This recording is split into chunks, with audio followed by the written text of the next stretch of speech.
আল্লাহর নবী বলতেছে সালাসাতুল লা ইয়াদখুলুনাল জান্নাতা আবাদা, ও তিন প্রকারের মানুষ জান্নাতে যেতে পারবে না। এক নম্বরে আদ-দায়ুস, ওই সমস্ত পুরুষ যারা নিজের স্ত্রী কন্যাকে, নিজের বোনকে পরপুরুষের সামনে যেতে বারণ করে না। এরকম নামাজিওয়ালার কোনো নামাজের দাম নাই। সেই নামাজিওয়ালাকে হাদিস শরীফের মধ্যে দায়ুস বলেছে।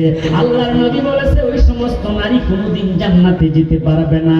আর রাজিলাতু মিনান নিসা, যেই সমস্ত নারীরা পুরুষের মতো পোশাক পরিধান করে রাস্তায় ঘোরাফেরা করে, আওয়াজ করে বলেন এরকম নারী আছে না? না। আল্লাহর নবী বলেন ৩ নম্বরে ওই সমস্ত যুবক জান্নাতে যেতে পারবে না। নবী গো কারণ আল্লাহর নবী বলে আল মুদমিনুল খামর, যারা মদ পান করে, ফেন্সিডাইল সেবন করে, ইয়াবা ট্যাবলেট সেবন করে, কথা বলেন আসনা না? আহা, যুব সমাজ ধ্বংস হয়ে যাচ্ছে, নষ্ট হয়ে যাচ্ছে।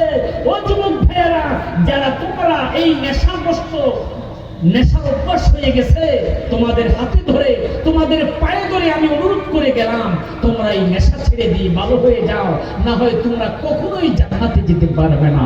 যেহেতু আমার ভাইরা বলেছে যুবকদের বিষয়ে কিছু কথা বলার জন্য, আমার যুবক ভাইয়ের আজকে মাহফিল দেওয়ার কারণে কোরআনের কথা, কয়টা কথা, হাদিসের কথাগুলো মানুষ শুনতেছি, আওয়াজ করে কোন ঠিক নেবেন।